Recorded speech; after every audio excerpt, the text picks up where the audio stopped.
안녕하세요. 부서부동산 사입니다. 7월 19일 일일 브리핑 해보도록 하겠습니다. 아파트 건물이고 소출이 나와야 말씨. 달달한 특례. 그 달콤함에도 끝이 있다. 한 사례를 가져가 봤어요. 제가 여기 임장도 가봤어요. 이제 귀농을 할까 뭐 어떨까 생각을 하는 중에 대구에 있는 옥포 조금 외곽 지역이긴 합니다. 여기 임장을 가봤습니다. 밑에 있는 사진은 밸류맵에서 가지고 온 거예요. 요 사람이 두 필지의 땅 약 750평을 요 두 가지를 더하면 한 4.8억 정도의 매수를 했어요. 언제?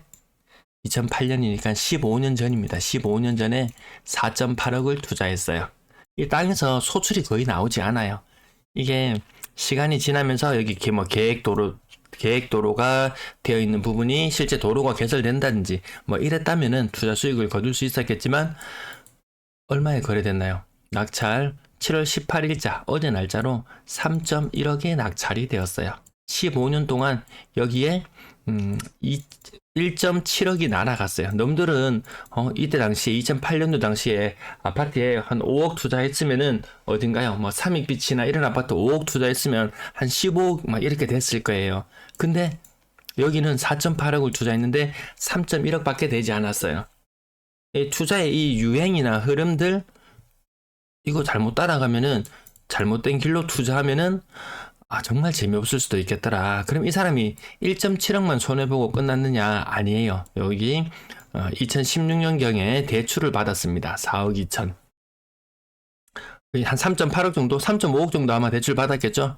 이거 대충 한 5% 금리로 빌렸다고 쳐도 1년에 얼마인가? 1,500만 원? 네, 1년에 한 1,500만 원 정도 이자를 갚아야 돼요. 1,500만 원. 그걸 몇 년 동안 했다? 거의 7년 동안, 7년 세월 동안 이걸 했어요. 이자만 1억입니다. 그래서 사실 4.8억에 사서 3.1억에 날린 것이 아니고 5.8억에 사서 3.1억에 날렸다. 15년의 투자의 성과가 마이너스 2.7억이 되는 저런 사례가 있습니다. 농지 이런 거 투자 이것도 아무나 할 수 있는 그런 영역들이 아니죠. 요 한 토지를 가지고 이야기해 봤고 아마 부산 분들도 아마 연배가 좀 있으신 분들 북구 하와이 한번 안 다녀오신 분들 없으시죠? 한때 신혼여행지로 각광받았던 그곳 그것입니다. 그거 북구 하와이입니다.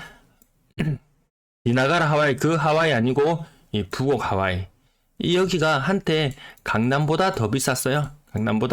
강남을 강남 기싸대기 때리던 요런 시절이 있었어요. 지금 완전히 달라졌죠. 이 인근에 가보시면은 주위에 논밭에 사람 없고 이 황량한 모습을 볼 수 있는데 요거 한번 보시면은 부산 얼마 전에 그 부산의 오래된 아파트 다뤘던 그 다큐나 그런 것들하고 한번 견주어 보시면은 야 이거 부동산 무조건 우상향 아니었어? 라고 생각하지만 사실 이렇게 소외받고 이런 것들이 오르지 못하는 동안 오히려 쏠림은 아파트 시장 쪽으로 더 많이 갔기 때문에 아파트가 그나마 좀 끝발을 날릴 수 있었다 라는 부분도 한 번쯤은 생각해 볼 필요는 있을 거예요.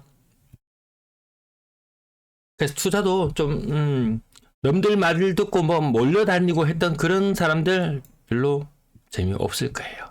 자, 매도 물량 계속 늘고 있습니다. 전주 대비 늘어서 46,600개. 전세 물량, 월세 물량은 감소하고 있는 추세입니다. 추세에서는 살짝 위에서 놀아서 아무튼 근래 들어서 이 낙폭이 많이 줄어들고 거래, 임대 모든 것이 다 뜸하더라. 대구가 오늘 93건인가 거래가 있었거든요. 부산의 거래량 정말 심상치 않아요. 대구보다 덜 떨어진 것이 차라리 좀 더 떨어지고 거래량이 더 시원하게 터져주면은 차라리 나았을 거라는 생각이 들지도 모르겠어요. 이런 덜 떨어진 거니까 생각나네요. 어제 부산 또 해코지 않은 또 댓글을 누가 또 달라왔던데 왜 니는 떨어지는 가격은 이야기하지 않고 뒷부분 다시 말씀드릴게요. 거래량 2,000건대 조금 넘어서는 상태에서 머무르고 있어요.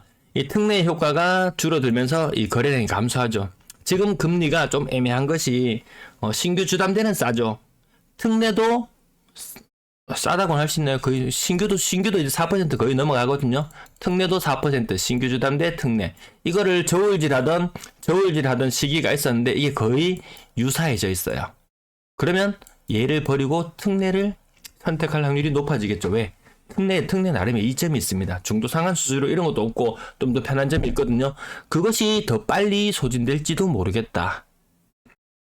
생각보다 반려가 많이 되면서 돈이 좀 남아 있었거든요.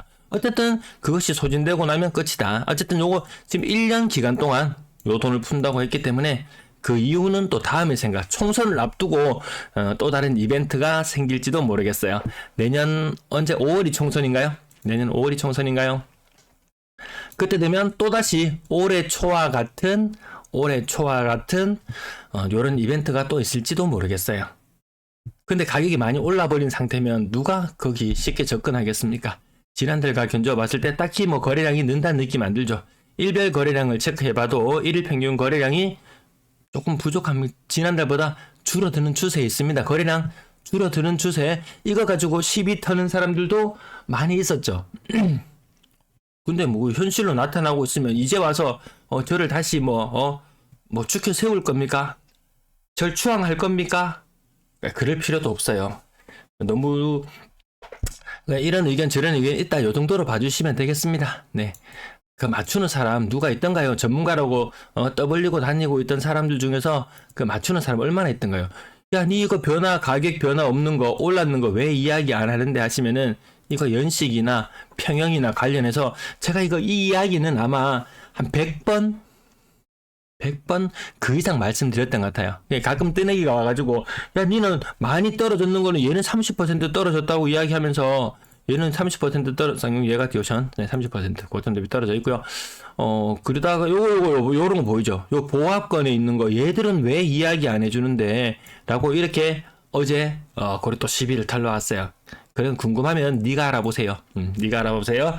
자, 삼익빛이 24평형은 40%, 30평형 때는 30%, 40평 때는 20%, 거의 공식처럼 계속 맞아떨어지고 있습니다. 그래서 오래된 아파트에 투자, 그 운빨 좋아가지고 자, 성공했다. 근데 요걸 또 본 떠가지고 다음에 또 하려고 하면은 엄청난 추가 분담금을 물어야 되는 사례도 있을 것이고, 아니면 인구가 또 빠져나가고 있으니까 또 입지 좋은 곳에 일부는 또 돼요. 일부는. 그래서 기대 심리를 안고 모든 사람들이 야, 거기도 했는데 여기도 하지 않을까 하고 들어가는 순간 누군가는 물리는 사람들이 있을 거예요. 그러면 어떻게 된다? 그러면 이렇게 됩니다. 돈이 조금 모자라가지고 엄한 물건 집었다가 이렇게 됩니다. 이런 투자의 실패의 그런 선례를 보고도 그것을 그대로 답습할지도 모르겠어요. 그래서 너무 무리하게 뭐 투자하고 욕심내지 않아도 내 살집 하나 있으면 되는 거 아니겠습니까? 괜히 두 개 징기고 있다가 세월이 지나면 집이 험해져요. 집이 험해지면 임대료가 낮아지고, 임대료가 낮아지면 또 이렇게 또 사회적으로 좀 소외를 받는 사람이라든지, 이렇게 수익이 돈이 많지 않은 사람이라든지, 이런 이야기는 안 할래요. 생각보다 좀 불미스러운 일들도 생각보다 좀 있거든요. 생각보다 좀 있습니다.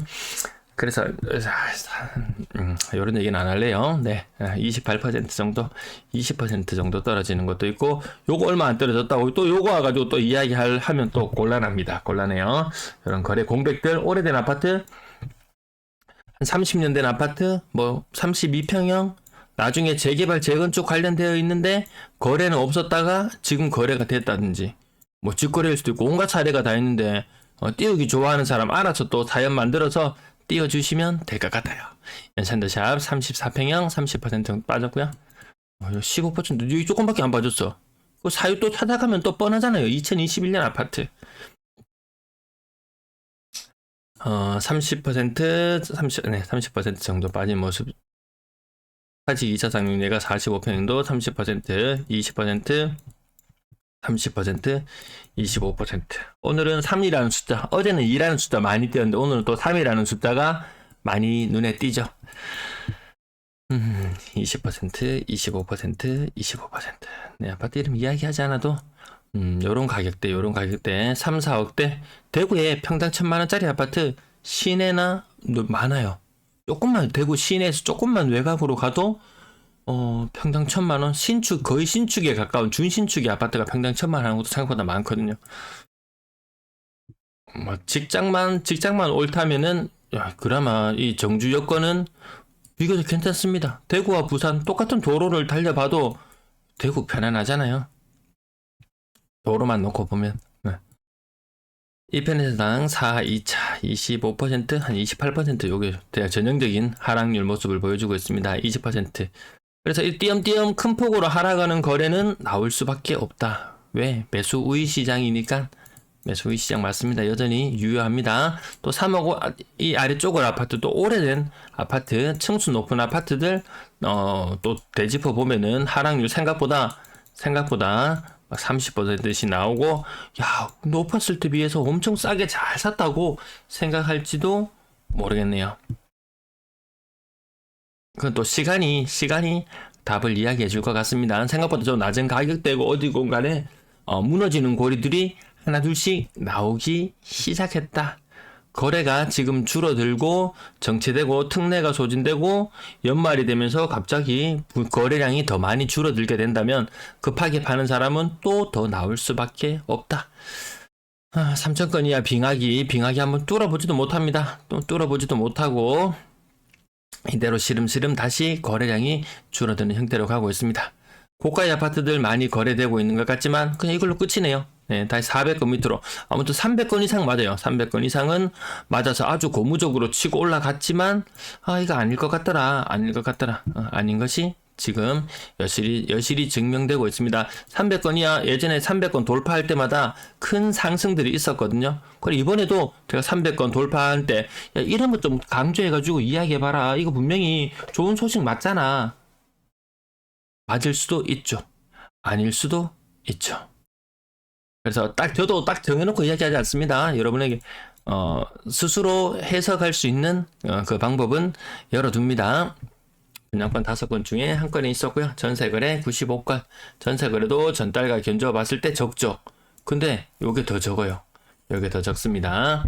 7월의 거래량은 더 적어준다. 비수기다. 뭐다. 7억짜리까지 갔던 것이 4억 3천. 5억 8천이 4억 1천.